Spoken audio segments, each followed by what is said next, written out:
نحمده ونصلي على رسوله الكريم أما بعد فأعوذ بالله من الشيطان الرجيم رب اشرح لي صدري ويسر لي أمري واحلل عقدة من لساني يفقهوا قولي رب زدني علما ربنا فقهنا في الدين اللهم إني أسألك علما نافعا وعملا متقبلا ورزقا طيبا واسعا السلام علیکم ورحمۃ اللہ وبرکاتہ۔ اعوذ باللہ من الشیطان الرجیم بسم اللہ الرحمن الرحیم۔ تو اب ہمیں یہ پتہ چل گیا کہ دین فرقہ فرقہ کیسے ہوتا ہے، اور جب ہم صحیح راستے سے صراط مستقیم سے ڈیویٹ ہوتے ہیں، ذرا سا بھی ہمارا ایمان کمزور ہوتا ہے تو شیطان ایسا ٹریپ بچھاتا ہے کہ ہمیں ٹوٹل فال کرا دیتا ہے۔ جیسے میں نے بتایا نا کہ وہ جو ورٹیکل راستہ ہے اس پہ آپ کیسے سلائیڈ کر کے بیک گیئر کر کے آپ پیچھے آ جاتے ہیں۔ تو نماز اور شرک اللہ تعالیٰ نے اس پچھلی جو آیات تھا اس میں اس کو ساتھ ساتھ رکھا کہ نماز نہ پڑھنا منافقین اور مشرقین کی خصوصیت ہے، کیونکہ ان کو یقین ہوتا ہے کہ ان کی بنائی ہوئی ہستیاں ان کو چھڑا لیں گی۔ انہوں نے سستی نجات کے طریقے بنائے ہوئے تھے، اور توحید انسان کو اتحاد، اتفاق اور ایک نقطے پہ جما دیتا ہے۔ ٹھیک ہے جی، ونس آف اللہ سبحانہ تعالیٰ۔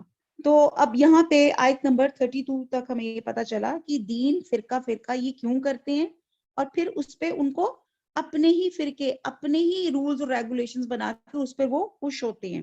اور یہ بھی شیطان کا ٹریپ ہے کہ وہ اپنے ہی میں سوچتے ہیں کہ ہاں وی آر مسٹر یہ مس رائٹ، یعنی کہ ہمارا جو فرقہ ہے وہ سب سے بہترین ہے۔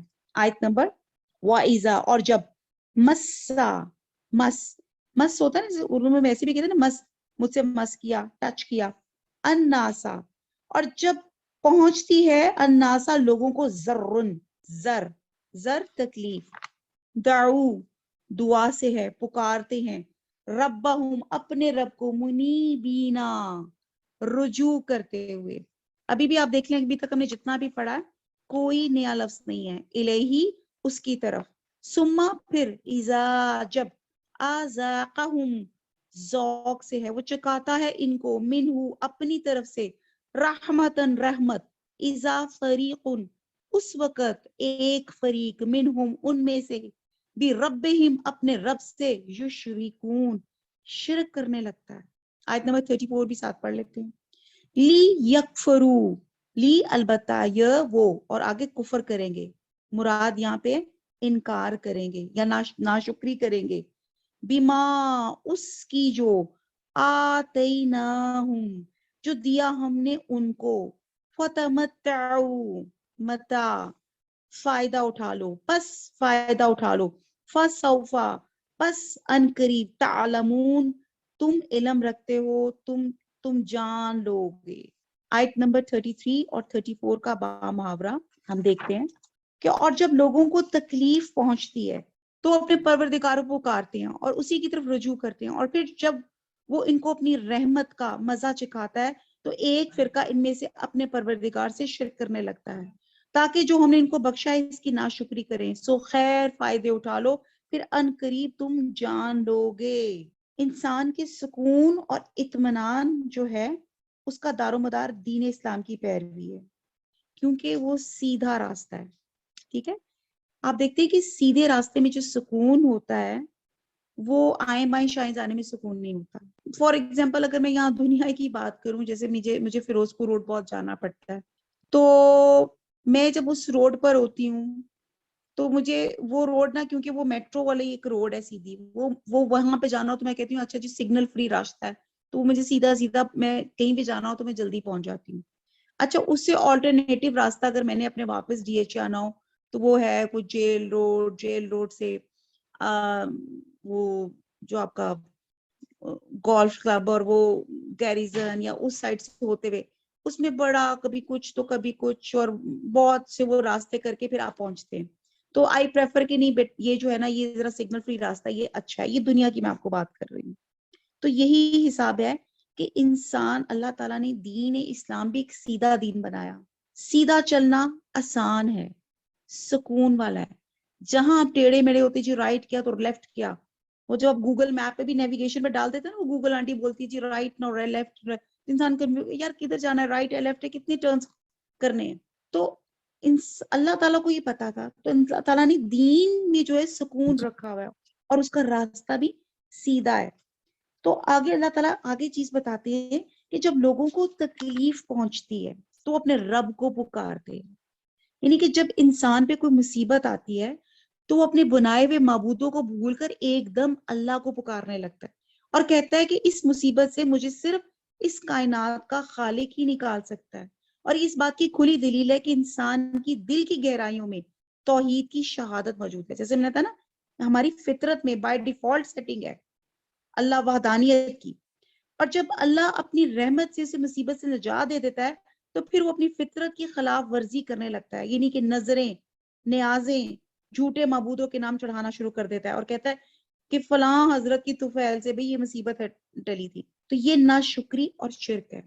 I do remember کہ ایک دفعہ مطاف میں کھڑے ہوئے تھے تو ایک شخص جو تھا نا مطاف میں اونچی اونچی نا لگا ہوا تھا، طواف کر رہا ہے، تو اپنے دوست سے بات کر رہا ہے اونچی اونچی، ہاں ہاں وہ یار کوئی فکر کی گل نہیں ہے، وہ داتا صاحب دیکھ چڑھ رہا اور ساری اللہ تعالیٰ سب پریشانیاں دور کرے گا. اور داتا صاحب بھائی تم بھلے بندے مطاف میں کھڑے ہو، اللہ کے گھر کے آگے کھڑے ہو، ٹھیک ہے وہ داتا صاحب بہت نیک بندے ہیں، لیکن آپ کا اعتقاد کہ ہاں وہ شاید وہی نیا پار لگائیں گے، نہیں جہاں آپ کھڑے اس سے بڑھ کر کون بادشاہ کون مالک ہو سکتا ہے.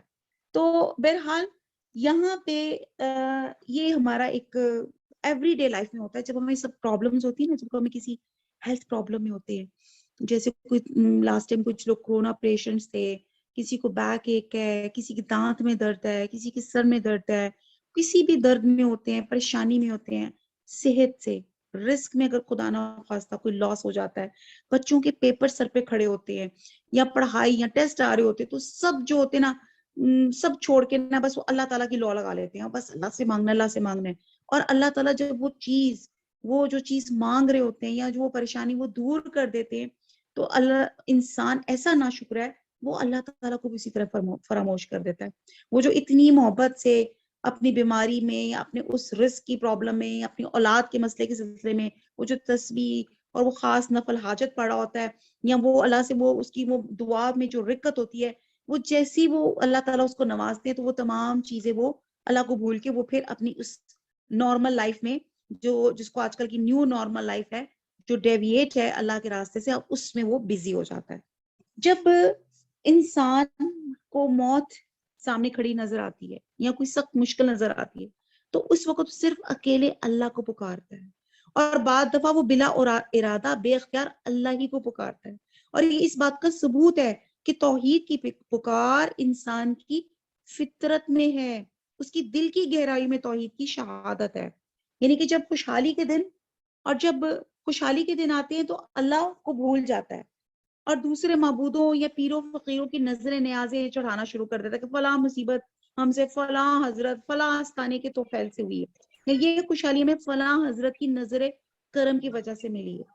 تو آپ یہ دیکھتے ہیں یہ ہمارا ایوری ڈے لائف کا بیہیویئر ہے. کیا اس کو آیت کو دوبارہ سے غور سے پڑھیں اور اپنے اوپر اپلائی کر کے دیکھیں ہم کیا کرتے ہیں کہ، اور اس کے لیے ایک اور بھی واقعہ ہے کہ ابو جہل کا بیٹے تھے اکرما، تو فتح مکہ کے موقع پہ وہ وہاں سے بھاگا، کشتی میں بیٹھا کہ میں یہاں سے دور چلا جاؤں، تو کشتی گرداب میں پھنس گئی. گرداب میں پھنسی تو سب اللہ پکارنے لگ گئے. ابھی سب کہتے ہیں نان مسلم تھے. اب جب اللہ کو پکارنے لگے تو اکرما جو تھا اس نے کہا کہ اچھا یہی تو میں پکار خشکی میں سنتا تھا، اللہ پکارتے تو اس سے تو بچ کر میں یہ سمندر میں آیا تھا اور یہاں پہ بھی اللہ کی پکار چل رہی ہے. تو اگر واقعی کوئی ایسی بات ہے تو اگر میں بچ گیا تو میں اسلام قبول کر لوں گا. اور پھر اللہ سبحانہ تعالیٰ نے مطلب ان کو اس کشتی کو نجات دی اور ولی عالم اس طرح ہو گئے، اور پھر وہ حضور صلی اللہ علیہ وسلم کے پاس آئے اور انہوں نے اسلام قبول کر لی. یہ میں آپ کو ایک اس انسان کی بات کری جب اس نے اسلام قبول نہیں کیا تھا. کہنے کی بات ہے کہ ہماری بائی ڈیفالٹ جو سیٹنگ ہے اس میں کیا ہے؟ توحید ہے، اللہ کا اقرار ہے.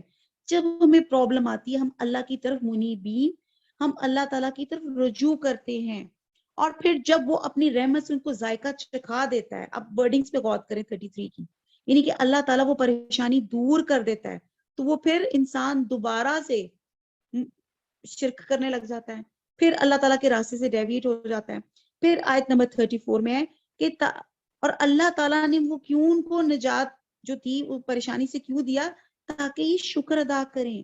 لیکن وہ کیا کرتے تھے آیت نمبر 34 میں کہ تاکہ جو ہم نے ان کو بخشا ہے اس کی ناشکری کرنے لگ جاتے تھے. تو پھر اللہ تعالیٰ کہہ رہے ہیں سو فائدہ اٹھا لو، ان قریب تم اپنے انجام سے تمہیں باخبر کر دیا جائے گا. یعنی کہ جو آپ اللہ کے راستے کو یا توحید کو انکار کر جاتے ہو یا اللہ کا انکار کر جاتے ہو. آیت نمبر 35 یا کیا انزلنا نازل کیا ہم نے علیہم ان پر سلطانن سلطان کوئی دلیل فہوا پس وہ یتکلمو کلام سے ہے، ٹھیک ہے، اور وہ بولتا ہے، تعلیم دیتا ہے یا بتائی جاتی ہے یا گواہی دی جاتی ہے، بما اس چیز کو کانو وہ ہیں بھی ساتھ اس کے یشرکون وہ شریک ٹھہراتے ہیں. با محاورہ دیکھتے ہیں آیت نمبر 35 کہ ہم نے ان پر کوئی ایسی دلیل نازل کی ہے کہ ان کو اللہ کے ساتھ شرک کرنا بتاتی ہے. یعنی کہ تمہیں یہ کیسے معلوم ہوا کہ مصیبت اللہ نہیں ڈالتا بلکہ فلانے حضرت ڈال دیتے ہیں؟ یا کیا ہم نے کوئی تم پہ کوئی سرٹیفکیٹ دیا ہے جس سے یہ ثابت ہوتا ہے کہ ہم نے اپنی خدائی کے اختیارات فلاں حضرتوں کو دے دیے، اب وہ تمہارا کام کریں گے؟ جیسے ہم نے اس آج کے ٹاپک کی شروع کیا کی تھی، اللہ تعالیٰ نے بڑی خوبصورت اگزامپل دی تھی کہ آپ اگر اپنے ملازموں میں سے کسی کو اپنے مال میں سے کچھ دے دو تو کیا آپ سمجھتے ہیں کہ وہ آپ کی برابری کے ہو گئے یا آپ کو آپ کے مال استعمال کرنے سے وہ منع کریں گے؟ تو یہی بات اللہ تعالیٰ بڑے پیارے طریقے سے بتا رہے ہیں کہ اللہ تعالیٰ اب یہاں پہ آپ کا کوئی ہیلتھ ایشو ہوتا ہے، آپ کہتے ہیں جی فلانے ڈاکٹر کے ہاتھ پہ بڑی شفا ہے، یار اس کو دکھایا بڑی شفا اللہ تعالیٰ کی ذات ہے.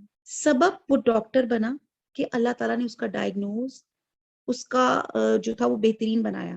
تو یہ ساری چیز ہے. تو کیا ان لوگوں کے پاس کوئی ایسی دلیل ہے جس سے یہ معلوم ہو سکے کہ فلاں مصیبت سے اللہ نے نہیں بلکہ فلاں حضرت نے نجات دی؟ اللہ تعالیٰ کہہ رہے ہیں کہ سرٹیفکیٹ یا یہ خوشحالی کے دن اللہ کی مہربانی سے نہیں بلکہ فلاں حضرت کی نظر کرم کی وجہ سے آئے، یا کسی آسمانی کتاب میں لکھا ہوا ہے کہ اللہ نے اپنے فلاں فلاں اختیارات فلاں فلاں حضرت کو یا فلاں دیوی دیوتا کو اللہ تعالیٰ نے دے دیے، اور آپ ان کاموں کے لیے ان سے رجوع کر سکتے ہو. رجوع کس کو کرنا ہے؟ اللہ واحد کو کرنا ہے. مانگنا کس سے ہے؟ اللہ سے مانگنا ہے. اللہ تعالیٰ کتنے پیارے طریقے سے بات سمجھاتے ہیں.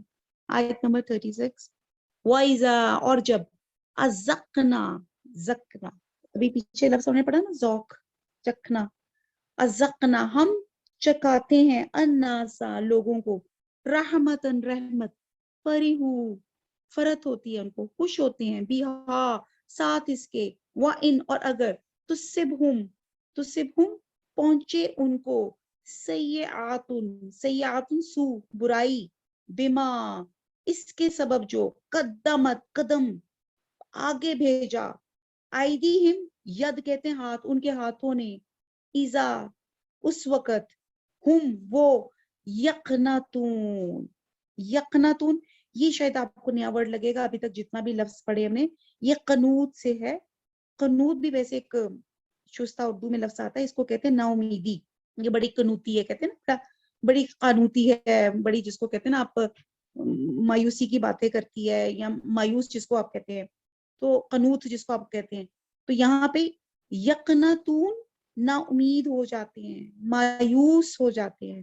با محاورہ دیکھتے ہیں آیت نمبر 36 اور جب ہم لوگوں کو اپنی رحمت کا مزہ چکھاتے ہیں تو اس سے خوش ہو جاتے ہیں، اور اگر ان کے عملوں کے سبب جو ان کے ہاتھوں نے آگے بھیجے ہیں کوئی گزند پہنچے تو نا امید ہو کر رہ جاتے ہیں. اب آپ یہ دیکھیں کہ آیت 35 میں شرک پر گرفت کی گئی. شرک ناشکری اور نمک حرامی ہے، اور اس آیت میں انسان کی کم ظرفی پر گرفت کی گئی ہے. کم ظرف کم دل والا جب دنیا میں کچھ دولت طاقت اور عزت مل جاتی ہے تو وہ بھول جاتا ہے کہ سب کچھ اللہ کا دیا ہوا ہے. وہ سمجھتا ہے ہاذا من فضل ربی. آپ دیکھیں کیسے لوگوں نے کرپشن سے یا غلط کاموں سے چیزیں بڑے بڑے گھر یا محل بناتے تو اس پہ لکھتے تھے ہاذا من فضل ربی، یہ اللہ کا فضل ہے. وہ سمجھتے ہیں کہ میری قابلیت کا نتیجہ. غرور اور خود پسندی کا نشہ ایسا چڑھتا ہے کہ اللہ کا حق جو ہے وہ ادا کرتے ہیں، نہ مخلوق کا حق ادا کرتے ہیں، نہ یعنی کہ نہ حقوق اللہ نہ حقوق العباد. اور جب کاروبار کچھ ان کا کوئی ڈاؤن جاتا ہے، کوئی اس میں پرابلم آتی ہے، تو پھر غلط حرکتیں شروع کرنا شروع کر دیتے ہیں. تو یہاں پہ اللہ تعالیٰ نے اسی کریکٹر کو یہاں پہ اسکیچ کیا ہوا ہے آیت نمبر 36 میں، کہ جب ہم لوگوں کو اپنی رحمت کا مزہ چکھاتے تو بڑے خوش ہوتے ہیں. جب اللہ تعالیٰ نعمتیں دیتے ہیں ہم بڑا خوش ہوتے ہیں، ویری گڈ، واؤ، یہ سب میری اپنی کیپیبلٹیز ہیں. لیکن جب ان کے عمل کی وجہ سے، اور ان کے عمل کیا، اللہ تعالیٰ کہتے ہیں کہ جب آپ کو اللہ تعالیٰ نعمتیں دے تو مزید شکر کرو. ایک پھل میں جتنے ایک درخت میں جتنے پھل لگتے ہیں وہ مزید جھک جاتا ہے، وہ عاجز ہو جاتا ہے، وہ اکڑ کے نہیں کھڑا ہوتا. لیکن ہم انسانوں کو کیا ہے کہ جب ہماری مال اولاد میں یا کسی بھی اسٹیٹس وائز ہمارا کو اضافہ ہونا شروع ہو جاتا ہے، ہم اکڑنا شروع ہو جاتے ہیں. آپ خود اپنی گھر میں ادھر ادھر نظر دوڑائیں تو آپ دیکھیں گے کہ جو آپ کے سامنے کئی فیملیز، جن کو I'm sorry to say، میں کسی کو پن پوائنٹ پہ نہیں کہہ رہی، جس کو ہم نو دولتی کہتے ہیں، جو ایک دم جب ان کے پاس دولت آتی ہے ان کی اکڑ دیکھا کریں، ان کا چلنا دیکھا کریں، ان کی شاپنگ دیکھا کریں، اور پھر ان کا برتاؤ اپنے رشتے داروں سے دیکھا کریں کہ وہ اب ان کو ڈس اون کرنا شروع کر جاتے ہیں کہ جی ہم تو بڑے اسٹیٹس کے، ہم تو ان کو جانتے ہی نہیں. ایون میں نے تو یہاں تک دیکھا ہے لوگ اپنے پیرنٹس کو فارگیٹ کر جاتے ہیں، شرم محسوس کرتے ہیں ان کو انٹروڈیوس کرانے میں. میں اللہ کا بڑا فضل ہے، پچھلے دنوں لاسٹ سیٹرڈے میں اپنے بیٹے کی کانوکیشن پہ گئی ہوئی تھی. الحمدللہ اس کو ماشاءاللہ گولڈ میڈل ملا ہے اور ٹاپ کیا اس نے. تو وہاں پہ گورنر آئے ہوئے تھے اپنے لاہور کے، مجھے اتنے اچھے لگے، اور وہ بڑے شوق سے وہ بتا رہا، کہتا ہے کہ میں جب پڑھتا تھا نا اسکول میں، گاؤں میں رہتا تھا اور میرا اسکول 2 میل دور ہوتا تھا اور میں پیدل چل کر جاتا تھا. اور پھر وہ آگے سے بتایا کہ پھر جب میں یو کے گیا تو I am the first parliamentarian. اور پھر وہاں پہ اس نے جو اپنی رائٹس کی بات کی، بہرحال ایک لمبی ڈیٹیل ہے، لیکن میں جو بات بتا رہی ہوں کہ آفرین ہے اس بندے پہ، اس نے اپنی روٹس پہ شرمندگی نہیں ہوئی کہ فرام ویئر میں نے بگن، مطلب میں نے شروع کہاں سے کیا، میں کون سے گاؤں سے، میں کس فیملی سے بلونگ کرتا تھا. اور بڑا فخریہ بتا رہا ہے کہ آج میں جس اسٹیٹس جس جگہ پہ ہوں، لیکن میری روٹس کہاں پہ تھی. لوگ تو بھول ہی جاتے ہیں. تو اسی طرح کہ جب آپ کو ان کو کوئی مصیبت پہنچتی ہے تو وہ جو ان کے اپنے ہاتھوں کے سبب ہے، یعنی کہ انہوں نے ان نعمتوں کی قدر نہیں کی، نہ شکری کی، اور پھر وہ نا امید ہو کے رہ جاتے ہیں. تو اس آیت میں انسان کی ناشکری، تنگ ظرفی اور چھچورے پن کا ذکر ہے. انسان کی عادت ہے جب اس پر خوشحالی کے دن آتے ہیں تو پھولنا نہیں سماتا، اس کی وضع، قطع، چال ڈھال، گفتگو، اس کا سٹائل ہی بدل جاتا ہے. کسی کو اپنے خاطر ہی نہیں لے کے آتا اور اپنے آپ کو اور مخلوق سمجھنے لگ جاتا ہے. اسے لگتا ہے میرے خواب کے پر لگ گئے، اور جو اسے یہ عیش اور آرام میسر ہے. اور جب اس کے برے دن آتے ہیں تو اللہ کی ناشکری کرنے لگتا ہے، اللہ کی رحمت سے مایوسی کی باتیں کرنے لگتا ہے. اور اس کے برعکس مومن کی حالت اس سے بالکل الٹ ہوتی ہے. جب اس پہ خوشحالی کے دن آتے ہیں، اب یہ رویہ ہونا چاہیے جو میں اس آیت سے ہم سیکھ رہے ہیں. خوشحالی کے دن آتے ہیں وہ اللہ کا شکر ادا کرتا ہے اور جھک جاتا ہے اللہ کے آگے اور عاجز ہو جاتا ہے، اور اللہ حقوق اللہ اور حقوق العباد میں اور آگے بڑھ جاتا ہے. اور جب سختی کے دن آتے ہیں نہایت صبر اور تحمل سے اس زمانے کو گزارتا ہے، اور اس میں بھی اللہ کا شکر. اللہ کہتا ہے اللہ رضا براضی، اللہ میں آپ کے جو رضا ہے آپ کی، میں اس پہ خوش ہوں. اللہ تعالیٰ جو آپ کی پلاننگ ہے، جو آپ کا ہے، میں آپ کی حکمتیں نہیں سمجھ سکتا، ہر چیز میں کوئی نہ کوئی حکمت ہوگی. اللہ تعالیٰ شکر، الحمدللہ، سبحان اللہ. تو یہ ایک مومن کا رویہ، اور یہی رویہ ہم سب کا ہونا چاہیے. آیت نمبر 37، اولم، کیا نہیں، یرو، یا میں نے وہ اور را میں نے دیکھا انہوں نے، ان اللہ، کہ بے شک اللہ تعالیٰ، یبسطو، بساط سے ہے نا، یبسطو فراخ کر دیتا ہے، الرزق، رزق، لمن یشاء، جس کو یہ چاہتا ہے، وہ یقدر، اور تنگ کر دیتا ہے. انا، بے شک، فی ذالک، اس میں، لا آیات، البتہ نشانیاں ہیں، لقوم، ایسی قوم کے لیے، ایسے لوگوں کے لیے، یؤمنون، جو ایمان لاتے ہیں. محاورہ دیکھتے ہیں آیت نمبر 37، کیا انہوں نے نہیں دیکھا کہ اللہ ہی ہے، اللہ ہی جس کے لیے چاہتا ہے رزق فراخ کر دیتا ہے اور جس کے لیے چاہتا ہے تنگ کرتا ہے. بے شک اس میں ایمان لانے والوں کے لیے نشانیاں ہیں. یہ ابھی ہم نے پچھلی صورت میں یا سورہ عنکبوت میں ہم نے دیکھی تھی کہ جو رزق کی جو کمی بیشی ہے اس کی بھی جو حکمت ہے وہ اللہ تعالیٰ جانتا ہے. اچھا اس کو با محاورہ دیکھتے ہیں. کیا انہوں نے نہیں دیکھا کہ اللہ ہی جس کے لیے چاہتا ہے رزق فراخ کرتا ہے، جس کے لیے چاہتا ہے تنگ کرتا ہے. بے شک اس میں ایمان والوں کے لیے نشانیاں ہیں. اور یعنی کہ اہل ایمان کے لیے اس میں بڑا سبق ہے کہ کفر اور شرک سے انسان کے اخلاق پہ کیا اثر پڑتا ہے. ایمان باللہ سے اخلاقی نتائج کیا حاصل ہوتے ہیں. اور جو شخص سچے دل سے اللہ پہ ایمان رکھتا ہے اور سمجھتا ہے کہ رزق اللہ کے ہاتھ میں ہے، جسے چاہے دے. بندہ مومن جب کشادہ رزق ملتا ہے تو اللہ کی راہ میں کشادہ دلی سے خرچ کرتا ہے، اور تنگ دستی لاحق ہوتی ہے تو صبر کرتا ہے، ایمانت دیانت کو نہیں چھوڑتا، اور آخر وقت تک اللہ کی رحمت سے نا امید نہیں ہوتا. یہ میں نے بتایا نا کہ اللہ تعالیٰ دو کریکٹرز کو ساتھ ساتھ یہاں پہ کمپیئر کرتے جا رہے ہیں. ایک وہ کریکٹر جو نا شکر ہے اور وہ نا امید ہے، اور ایک مومن جو ہر وقت پر امید رہتا ہے اللہ تعالیٰ سے، اچھے گمان میں رہتا ہے، اور اس کو پتا ہے یہ رزق کی جو تقسیم ہے یہ سب اللہ تعالیٰ کی طرف سے ہے. بہت ڈیٹیل سے ہم لوگ یہ رزق کے بارے میں ہم پیچھے پڑ چکے ہیں کہ رزق کی فراخی اور تنگی خالصتاً اللہ کے ہاتھ میں ہے. جسے چاہے وہ زیادہ دے دے، جسے چاہے وہ کم دے دے، اور اس کی کمی اور بیشی کی اللہ تعالیٰ کی مصلحتیں ہیں. اللہ تعالیٰ بہت زیادہ دے کے کسی کو آزماتا ہے، کسی کو بہت تھوڑا دے کے آزماتا ہے کہ اس کا رویہ کیا ہے. یہ کمپلیننگ ہے کہ اس پہ بھی اللہ تعالیٰ کا شکر ادا کر رہا ہے. اور رزق کی کمی بیشی کی بنا پہ انسان اپنا اخلاق نہ بگاڑ لے، خوشحالی کے دور میں پھولے نہ سمائے، کسی کو خاطر میں نہ لائے، اور تنگی کا دور آئے تو اللہ سے شکوے شکایتیں شروع ہو جائے کہ وائے می اللہ میاں میرے ساتھ ہی ایسا کیوں ہوتا ہے. صحیح طرز عمل یہ ہے کہ رزق کی کمی بیشی سے اللہ اپنے بندوں کا امتحان لیتا ہے، اور کامیاب وہ انسان ہے جو ہر حال میں اپنے اخلاق کا مظاہرہ کرتا ہے. کیا خوشحالی آتی ہے؟ اللہ کا شکر الحمدللہ، اور مزید سرنگو ہو جاتا. تنگی کا وقت آتا ہے صبر و تحمل سے کام لیتا ہے، اللہ کی رحمت کا امیدوار ہوتا ہے. اور شکر کرنا بھی ایک بہت بڑی نعمت ہے. آپ دیکھیں کہ کئی لوگ ہوتے ہیں ان کے اندر تھینک یو کا مادہ ہی نہیں ہوتا، جو مرضی کہہ دے وہ تھینکس بھی نہیں کہہ رہے ہوتے. تو یہ شکر ایک خود بہت بڑی نعمت ہے.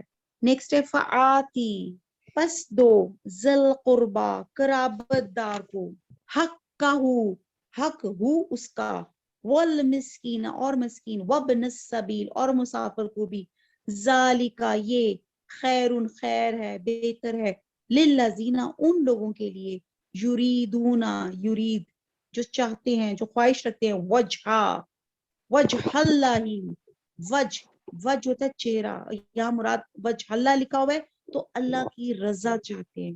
وَأُولَئِکَ اور یہی لوگ، ہم المفلحون اور وہی فلاح پانے والے لوگ ہیں. تو آیت نمبر 38 میں فلاح کا اللہ تعالیٰ نے کرائٹیریا رکھ دیا. با محاورہ دیکھتے ہیں.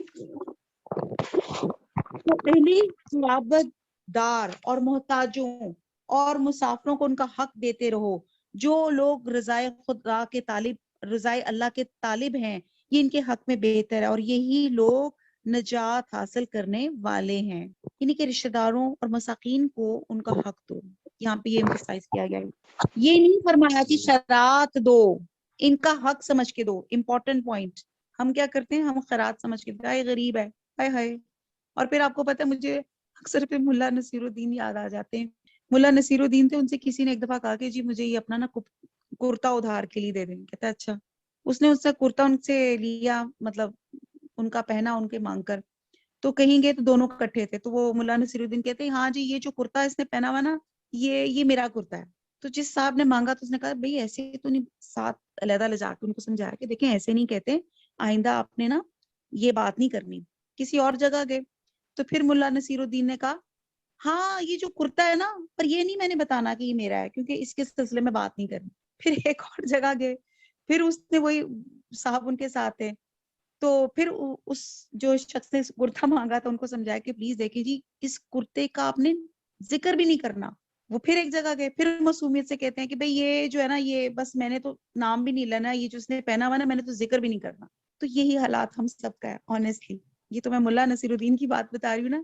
ہم جب کسی کو کوئی گفٹ اپنے رشتہ داروں میں جو ڈیزرونگ ہے تو یا آپ کسی بچے کی اسٹوڈنٹ کی فیس اپنے رشتے داروں میں سے دے رہے ہوتے ہیں تو بڑا فخریہ آپ بتا رہے ہوتے ہیں کہ یہ اس کی کیا اوقات تھی، یہ کپڑا ایسا پہن سکتی، یہ میں نے دیا ہوا ہے تو جو پہن رہی ہے، یہ ہم ہی اس کو گروسری دیتے ہیں، یہ جو کھا رہے ہیں، ورنہ ان کی کیا اوقات تھی، یہ تو فاقے کرتے، یہ ان کا بچہ کیا اس کی حیثیت تھی کہ اس اسکول میں یا ادھر پڑھتا، یہ تو میں نے ہی اس کو خرچہ دیا ہے۔ تو بات یہ ہے کہ اللہ سبحانہ تعالیٰ اس آیت میں رشتہ داروں کا صلہ رحمی کا بہت بڑا حق بتا رہے ہیں کہ ان کو حق سمجھ کے دو، خیرات سمجھ کے نہ دو، جو تیرے مال میں شامل کیا گیا ہے۔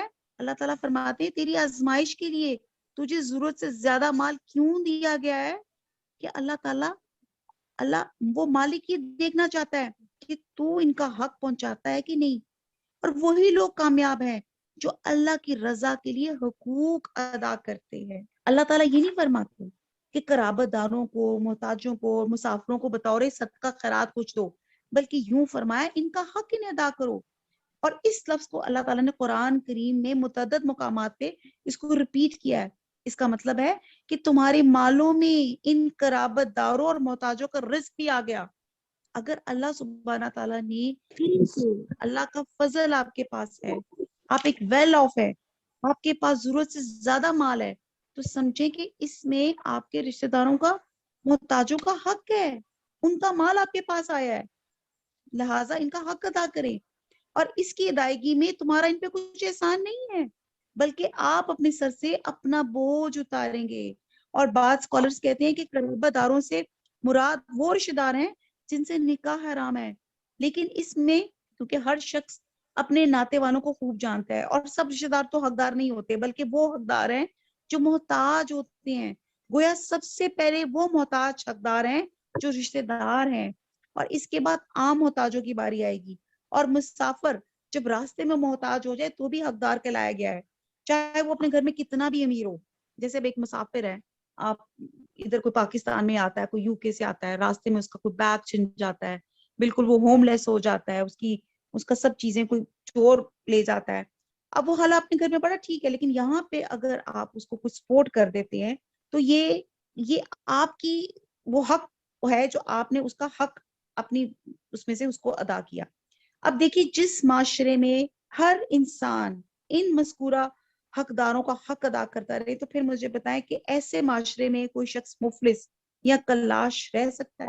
اسی لیے اسلامی معیشت کیوں نافذ کرنی ضروری ہے کہ اگر یہ نافذ ہو جائے تو پھر ہمارے معاشرے میں ادھر ادھر آپ کو کوئی غریب انسان نظر نہ آئے۔